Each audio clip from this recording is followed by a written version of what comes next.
Welcome to the Global Discussion, discussions with creatives, leaders, and thinkers. My name's Simon Hodgkins, and today it's an absolute pleasure to be joined by Andy Foote. Andy, you're very welcome to the show.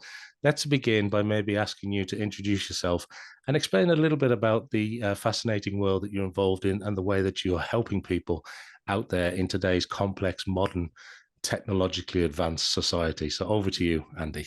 Simon, thanks so much for inviting me. Yeah, so I'm a LinkedIn coach, a reassuringly expensive LinkedIn coach. I thought it was a genius for coming up with that, but apparently I stole it from Stella Artois.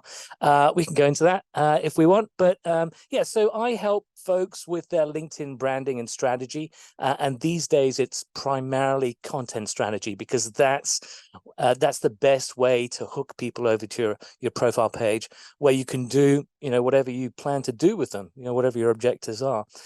In addition to doing all of that branding, strategy, and content stuff, I also run a group, a community of kind of solopreneurs running their own business types, and that's called Optima Blue.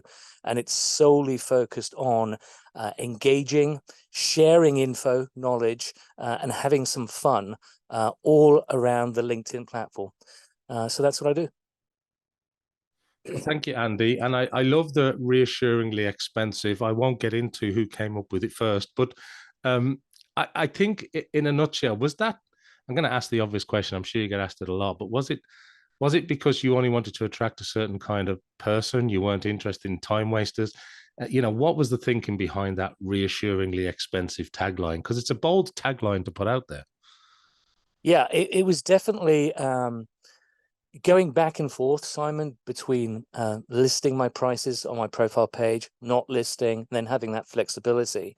And that flexibility, it's kind of a learning process. But what I've discovered is that the more you charge, the more value becomes attached to your services. It's quite, I think I read there's some kind of psychology around it, but people are essentially willing to pay more or less whatever you demand if you can provide the goods.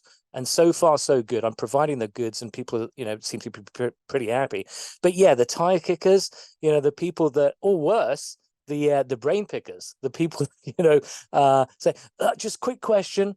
No quick question. This is my business. This is how I pay my bills. So yeah, if you want time with me, and the folks that, hey, can we just get together, have a virtual coffee?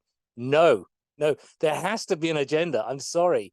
So I'm a bit of a recluse. I won't even meet people in real life unless, of course, I know and love them, right? But yeah, they're gonna have to pay me for my time.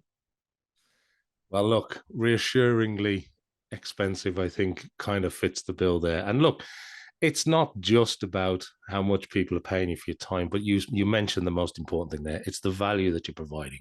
I've had the pleasure and the privilege to be involved in some of your online conversations and communities. And it truly is, and I'm not just saying this, but it is a wealth of information that helps people sort of navigate the complexities and cut through the noise and to engage maybe in a more meaningful way that's certainly adding value to them and also to the people that they're trying to communicate with.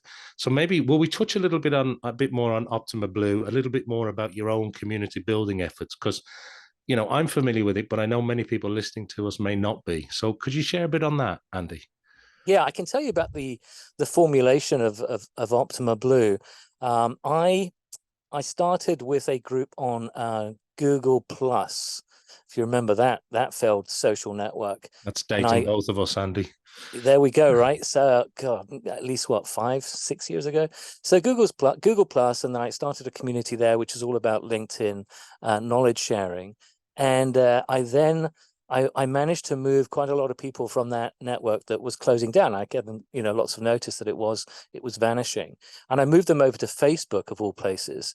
And I was trying to make a point, right? Because the LinkedIn groups are so sucky that we have to build it elsewhere, and where else? But Facebook. But joking aside, Facebook groups are and were back then, but still are pretty functional. They give quite a lot of tools to the admins. And so, yeah, I managed to get over 1,000 people there.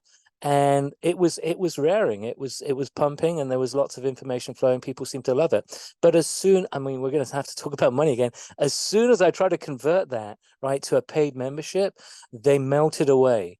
And I only had a few. I thought, interesting. So as long as it's free and you're getting all of this value, you're loving it. However, even, you know, a small amount, no, I don't think so.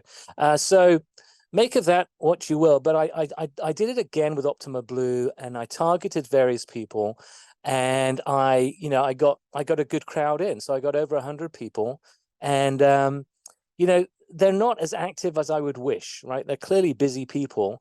And maybe it was my marketing. I said, you know, dip in when you can and join us when you can. I should have been more strident in that call. I should have said, listen, you need to turn up, right? You need to actually use the membership to Optima Blue to truly get, you know, something out of it. So yeah, the 1, 9, and 90 rule, right? The 1% create, the 9% engage, and the 90 are strictly observers. I can kind of apply that to my community. I am the 1% in that respect. I'm constantly driving. So I would, you know, I'd much rather have more people doing less lurking, put it that way. So it's a struggle, and I'm constantly trying to find new and inventive ways to get them engaged, for sure. Yeah, and the term lurking comes up a lot, doesn't it, in terms of online communities and meeting with people. And I'm always fascinated between sometimes you can do something that you think is earth-shatteringly good, and it gets relatively low engagement in when you look at the traditional metrics. But what's very hard to pinpoint is how many people are actually seeing it or lurking in the shadows and watching it. But as you quite rightly say, you kind of fall into that rabbit hole trap of, well, I feel good because thousands and thousands of people are engaging here. But then ultimately over here, am I making any money? Is this actually benefiting anybody? Is this sustainable for me and for the community? And so, you know, maybe focusing on that smaller, more engaged group that want to learn, that are willing to pay for that valuable output and insights, I think is definitely something that a lot of online practitioners, if I can use that term, have kind of found themselves having to move to, because we can all chase metrics and vanity. But ultimately, you kind of end up with a so what at Yeah. the end of it. Well, LinkedIn is the worst for that. Well, I would say worst, but they would obviously consider them to be the best, because they're giving us classic vanity stats like views, which are probably made up. If you can, you know, if you've been a close observer of these things over the years, sometimes they just don't stack up. And what are they anyway? You know, views are impressions, and regardless of whether or not you're getting 10,000 or 1,000 views, all they are prospective eyeballs. So the way the LinkedIn counts views are essentially people scrolling by a bunch of content regularly, and your content happens to be, you know, one of the pieces that they scrolled by on. So that's how solid an analytic that is. That, you know, it's next to useless. What we really need, anyone who's ever run a website will know this. What we really need are clicks. We need clicks on our stuff to know exactly, you know, what's happening.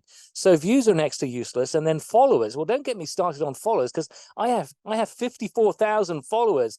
Wow, I must be brilliant, right, to have that much of a following. And it's all BS, Simon, because there's an algorithm that inserts itself every time between me and my post, and that decides who's going to see it when. And so I don't have access to those 54,000. That would be sweet. That would be a great deal. Thank you very much. But so it's always a lottery in terms of who gets to see it. And some people, and I tend to agree with it, this view that the bell, there's this notify me bell, that people say, hey, Andy, I've clicked your bell and I never see your stuff. Yeah, well, guess what? It might not actually work. It might be just a mechanism to sort of palm you off and make you think that, oh, I've got subscribers. Well, actually, no. And then you get a customer service rep saying, you know, speaking the truth out loud, by saying to a friend of mine, yes, well, the thing is, when the notification me bell gets too noisy, we will stop bringing it. What?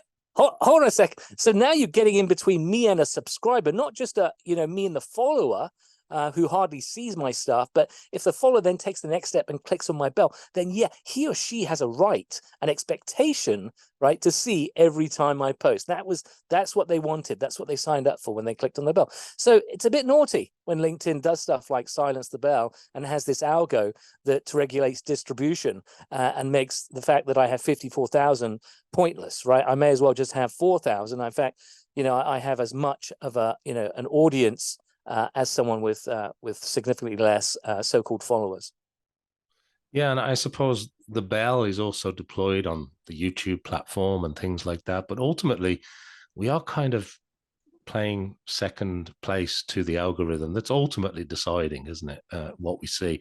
And as you were talking there, I was kind of picturing driving down a motorway or a highway at high speed, passing lots of people and lots of cars, and saying, yeah, they're all valuable contacts at the end of it. It's a bit like that, isn't it? Mm-hmm. People scrolling past the feeds, and we're all sort of doing that.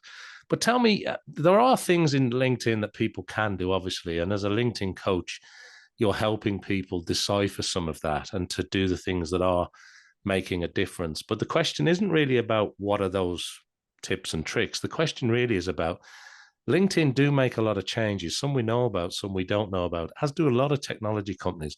So how do you, as the LinkedIn expert, as the coach, stay with your finger on the pulse? How do you take on board that information? How do you keep abreast of what's happening?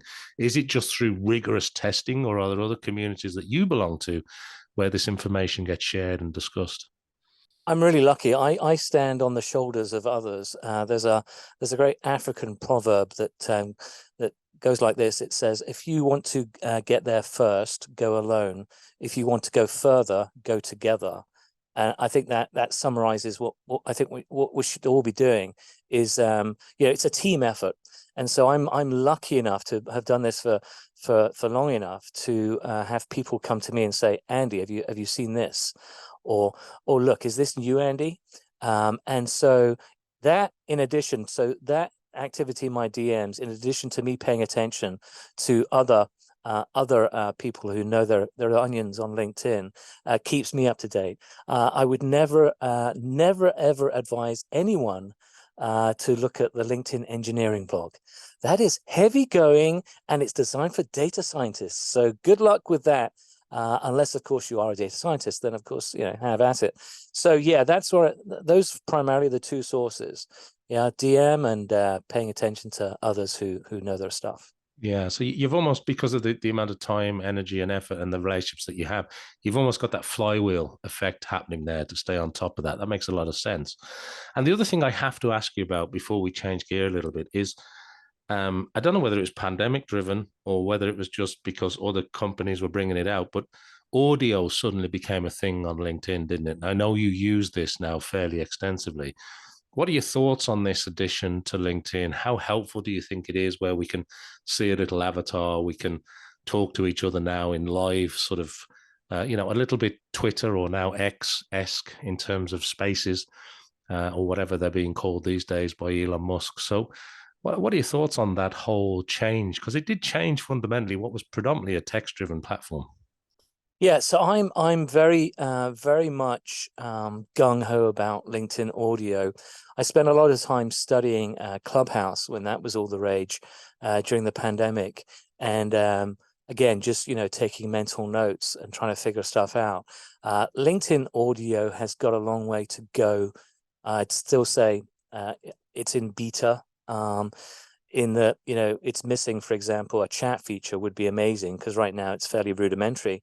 If I see you in a room, then and if I'm good at multitasking and I happen to be on the stage and I'm speaking, all I can do is click on your profile and then maybe send a message. Well, it can be a lot smoother than that. There could be a chat window and we could be chatting away and having this second conversation that's going on alongside the main one.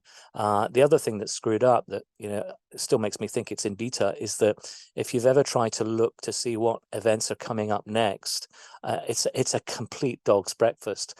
There's no chronological order. There's no easy way of finding, okay, when's the next discussion about, let's say, LinkedIn or podcasting or whatever it is. It's just not well thought out at all. And unfortunately, that is a problem for people who are, trying to create in the space, because they're not going to get as many bums on seats. We need the publicity. We need to get that sorted. We need to have that ability to be found, and for people to subscribe to these events. And the other thing that's quite annoying is that every time we set up an event, it's not just audio events, this goes for any event, LinkedIn actually forces you to post about it. So it's like, wow, that's big brotherly. What if you don't want to do that? Is there another way? So yeah, there's a lack of thought behind it. I think it's still in beta. A big reason I'm into it, Simon, is that in this world of AI generated content, particularly the written stuff, there's no doubt that there'll be appetite with that background for actual live content creation. So AI will probably do it. They'll figure out how to do it. But right now, you can't really mimic a great discussion between two human beings on a stage. And I think that is pretty valuable, pretty I hope it stays unique. And that's why I'm all in on it. I also like the fact you have to think on your feet. You've got to be fairly nimble. And the people that can do that and can generate interesting content, or just be so confident that you don't even have an agenda, right? You have a chin wag, an AMA, and it goes somewhere, because guess what? Someone asked the right question. Now that's what you can apply this to text as well. Text posts on LinkedIn. You've got to ask the right questions in order to get the engagement, the crucial engagement. So yeah, I really liking the audio aspect. Do you think, Andy, there's an advantage? Because when it came out,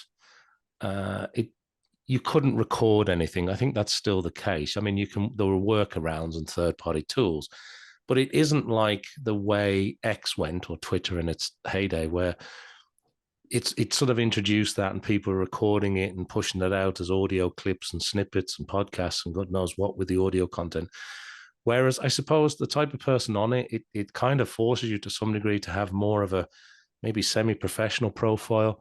Maybe the content's different. Maybe the discussion and the engagement's slightly different. And I mean, you can correct me if I'm wrong here, but I don't see a recording function still to this day. Is that advantageous though, or is that seen as a downside? Yeah, so I'm on the fence about it. You're right. You can record it yourself if you've got a Rodecaster Pro like I have right now. I have recorded some of the episodes that I've run, or shows as I call them.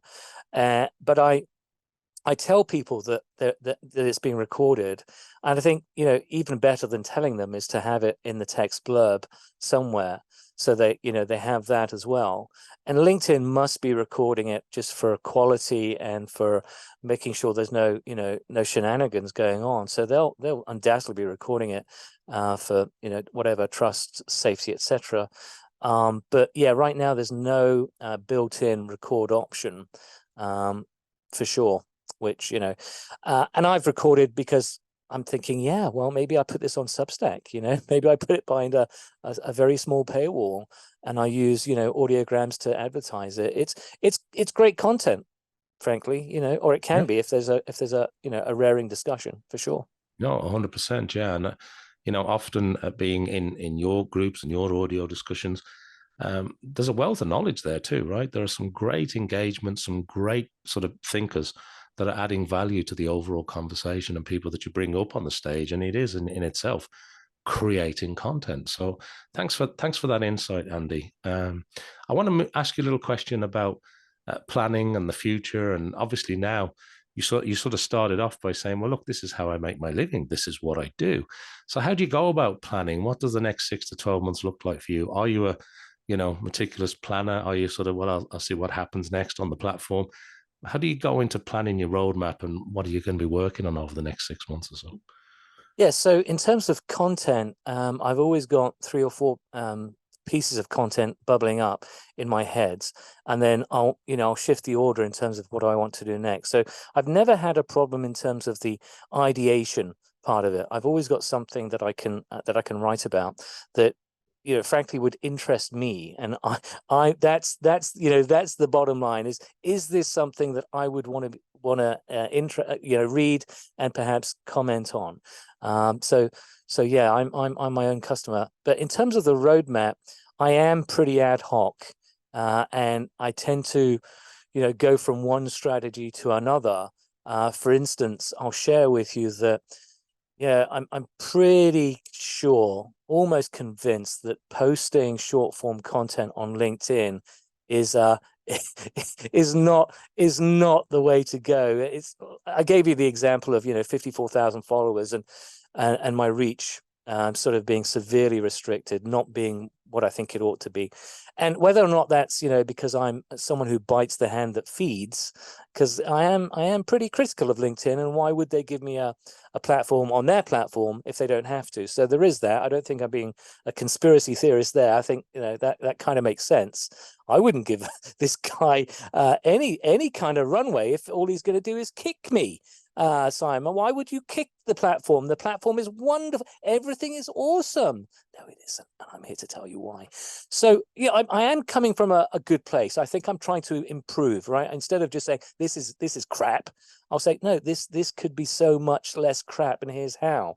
So there is a difference. But so that roadmap, yeah, short form content, I'm not sure that's going to be something that I sort of try to do for much longer. And the alternative is, as we spoke about, the live events, the audio, and then, this thing about rented land. You don't build anything permanent on rented land.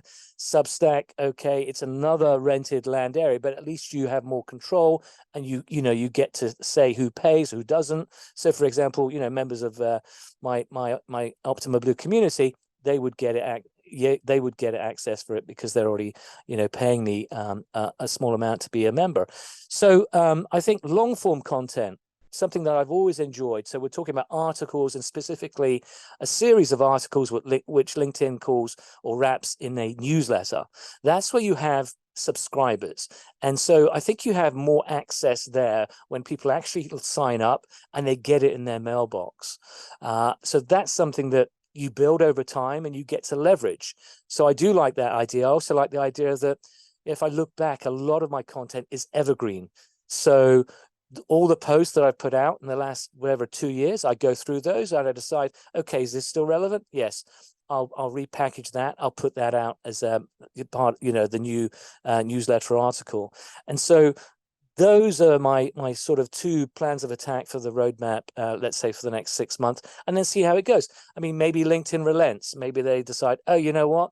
We have put the screws, we have tightened them too much, far too much on the whole short form content posts. People are realizing they're not getting the reach they're used to. Maybe we just we make another algo change and we give them more access to their followers. We start ringing more bells. Whatever they decide to do, even if they go pay to play, if they say, okay, Andy, you got 54,000, we will let you access 5,000 of them for X amount of your dollars, then I'll consider that for sure. Well, that makes a lot of sense, and it's great insight. And I think, yes, although to some degree you can pull them up on what's not going well, but ultimately it's about improving everything for everybody and making it a more compelling argument. And I like what you said about evergreen content, maybe slightly longer form newsletter subscribers. But there's also still that other element, isn't there? Which is, well, I better also get them over here because I've got more control over here and I need to convert them into paying customers and I don't want to be restricted. And I think what you said about not building on somebody else's land is kind of testament to that, isn't it? Because ultimately the algorithm can change like that and everything changes for your business. So you need to sort of future proof for that. So thank you for sharing that, Andy. And look, finally, before we run out of time, is there anything else that you'd like to share with our worldwide audience today?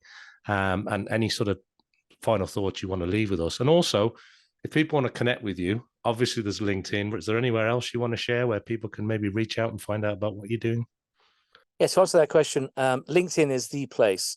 So ideally, you'll say, hey, you and Simon had a great natter, and that's why I'm reaching out. So give me something to to figure out where you came from, your navigation to me, if you like.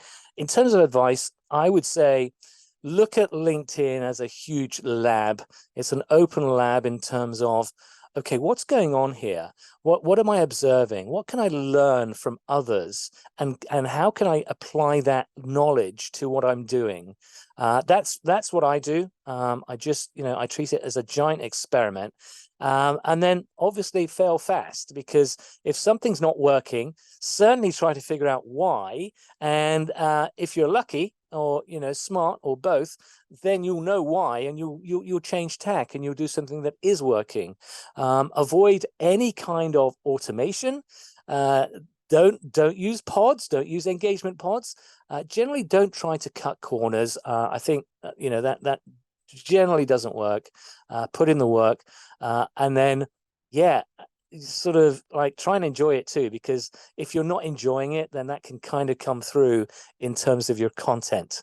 I genuinely, after all these years, I genuinely still get excited shortly after clicking on publish, and I'd never want to lose that, because that's that's passion, that's drive, that's everything. As soon as that goes and it becomes drudge, then you're kind of sunk. You're kind of screwed.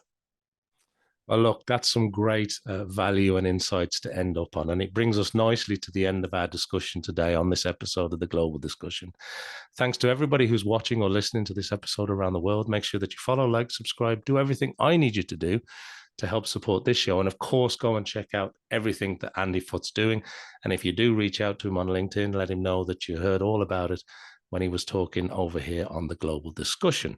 I hope you can join me back here for some more discussions with creatives and leaders and thinkers just like Andy. And thank you, Andy, for being on the show today. It's been really a great pleasure to catch up with you again today. Pleasure, Simon. Thanks so much again for inviting me.